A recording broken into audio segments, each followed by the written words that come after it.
Understanding and Working with Resistance, Session 2. Course Ground Rules. Work through Sessions 1, 2, and 3 in sequential order. Continuing education credit will be awarded once you have completed all 3 sessions. You'll be asked to take a short knowledge exam at the conclusion of the course.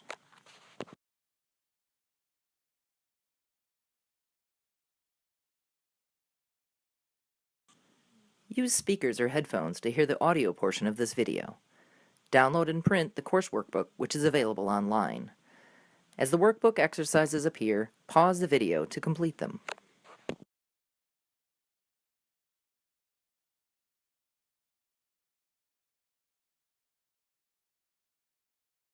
Welcome to Session 2 of Recovery Goal Setting with Peers.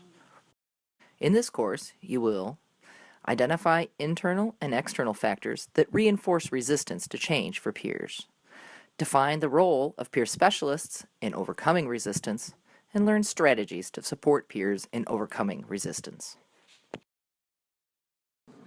Change can be one of the most stressful things in life, even when the change is desired. Human nature naturally resists it. In fact, there's a saying in neuroscience that neurons that fire together wire together. This means that the more we do something, the more it becomes not only a habit, but biologically ingrained. It helps to explain why change takes so much effort and why we naturally resist it. Change is hard.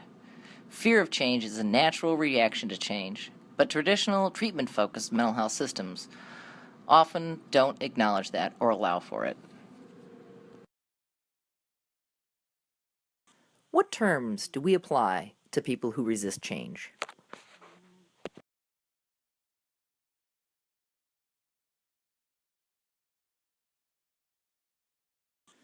Why do we resist change? Well, humans are creatures of habit. We prefer a life with regular routines.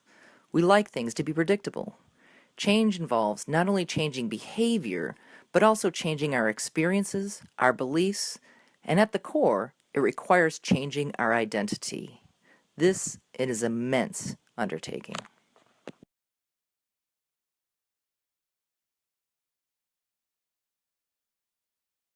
Internal and external factors that reinforce resistance to change for peers.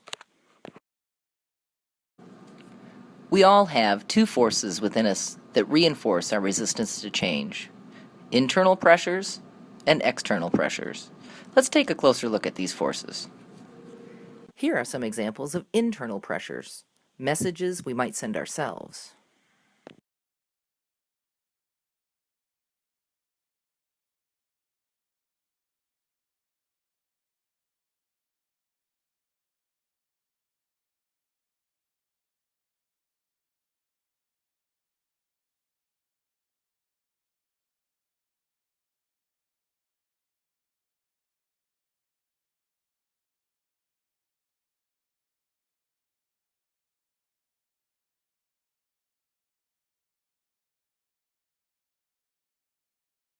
And here are examples of external pressures that may impact us.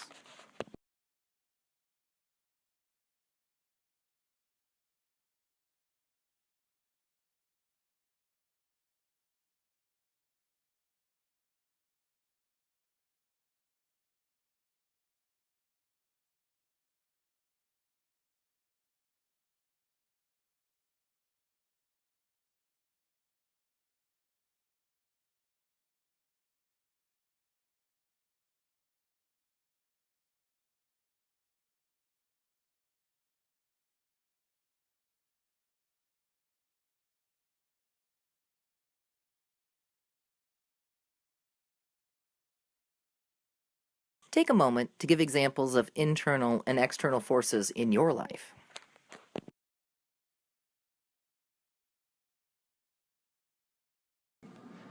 Let's take a closer look at internal pressures that reinforce resistance to change. Even if I am not entirely happy where I am, I still may not be particularly interested in moving forward and taking the risk required to change. People can have a vast array of reasons, experiences, beliefs, behaviors, identity, that influence their resistance to investing in making a change in their life. Here are some of the reasons. I do not want to change because I'm afraid. It may be because I simply do not see it as a possibility for me. It may be because I don't think I have the ability, or it may be that I have lost so many things in my life I cannot risk trying again. My needs are already met here. Needs are a basic driver of action. If needs are not seen as being particularly threatened, and the current situation is relatively comfortable, particularly in comparison with the proposed change, then I will be happier to stay where I am. If people have resigned themselves to the life they have, it will be difficult to shake this. I do not want to change because I'm comfortable, even if I'm not happy. I may not be very interested in accepting the changes you are offering if I'm comfortable where I am now. People who have been in the same place for a long time are usually in this state. They do not feel the need to change and will view any suggestion of change with distaste or even as a threat. I have worked hard to get where I am. Change challenges a person's identity. Most have been in much worse situations than the one they are in now, and change only feels like a threat to the relative safety they feel in their current situation. I am in the middle of something important. People are always involved in something in their life. This new goal may seem to intrude on their current routine. Change will involve time and energy that the person may feel that they do not have to spare. Do not discount the power of the stability and predictability of their current situation.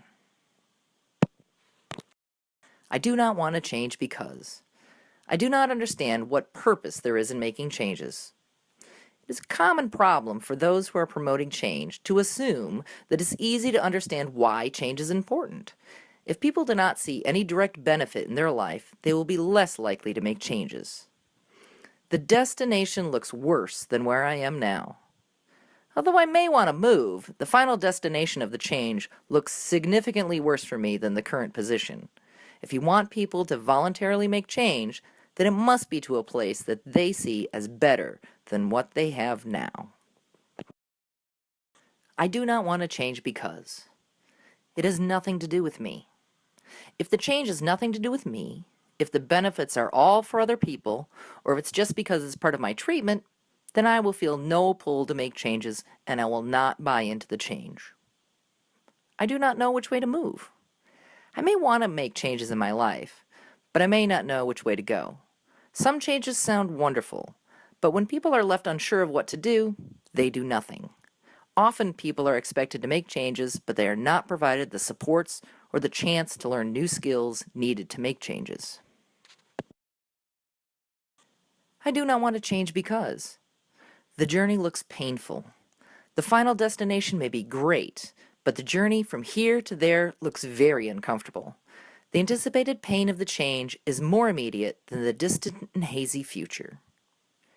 I do not trust those who are asking me to change.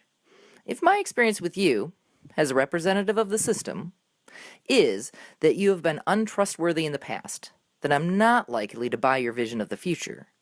If you are expecting me to go on what I perceive as a perilous journey, then I will not trust you and I will not join. And I'm not going to change because I cannot face taking the risk of trying anything new. We all create our own comfort zones. They have protected us from many things. Even if the comfort zone is interfering with the thing a person desires, stepping out of your comfort zone feels like stepping off a cliff. I have the power to obstruct the change. Often this can be a way for people who have felt powerless to have some sense of power. And I'm not going to change because I will lose what I have. I have lived with nothing, physical, emotional, financial, and I cannot risk losing what little I have now. And finally, I can't.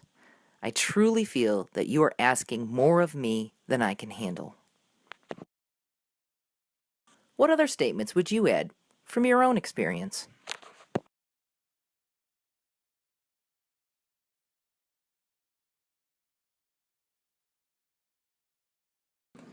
Let's take a closer look at external pressures that reinforce resistance to change. You may have seen this poem. It's a great illustration of how external pressures impact our experiences, beliefs, behavior, and identity.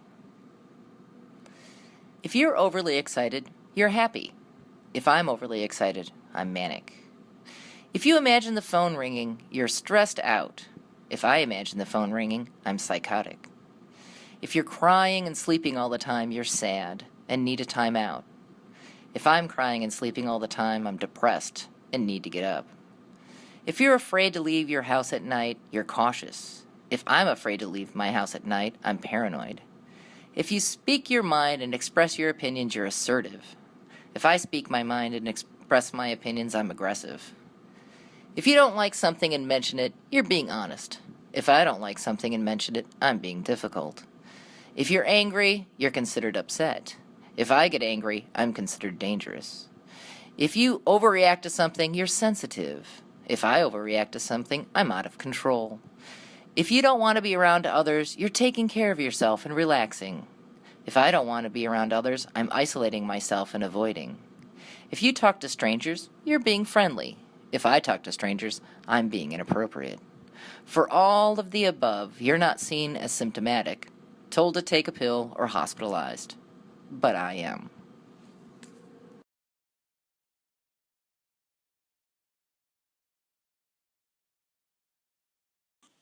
Consider the external pressure of labels. Whether a consumer or client or patient refers to an individual receiving services within the mental health system, the provider is typically seen as the key decision maker. Usually the individual has little or no role in selecting the service provider.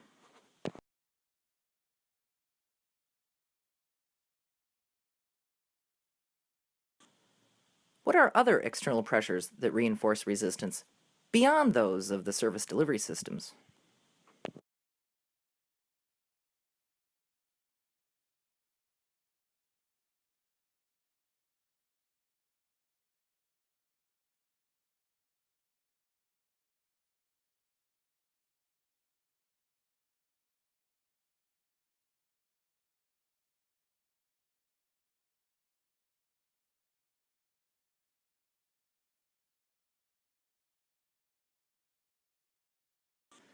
What other external pressures would you add?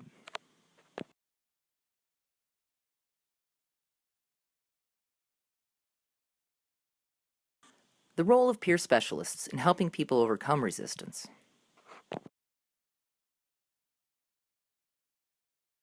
With all the solid, real, and tangible reasons we all have to resist change, how do you, as a peer specialist, work to overcome resistance? You facilitate, you educate, you involve.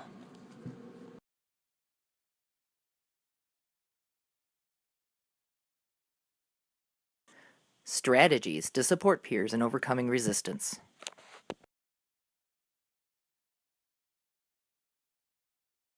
One way to help others overcome resistance to change is by focusing on growth.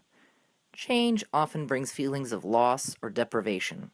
Focusing on growth and something new that a person wants ignites excitement.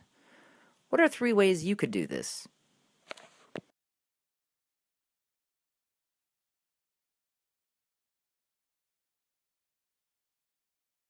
Another way to help peers overcome resistance is to identify what beliefs the person has about their life, how some beliefs may be hindering their growth, and assist them in evaluating the validity of their beliefs. What are 3 ways you could do this?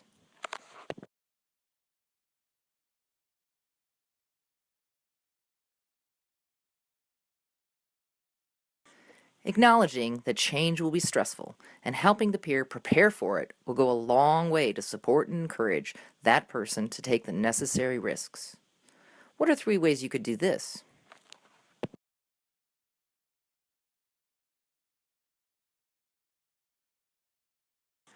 Finally, you can help peers overcome the resistance to change by focusing on the benefits of change.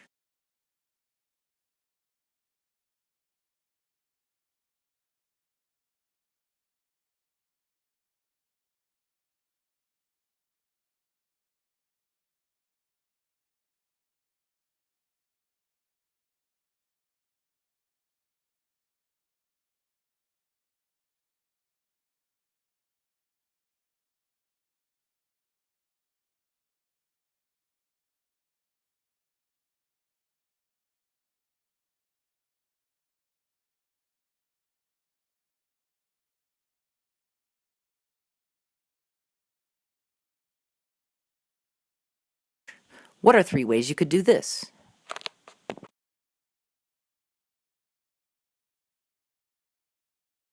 Thank you. You've completed sessions 1 and 2 and can now move on to session 3, working with peers to inspire, establish, and clarify goals.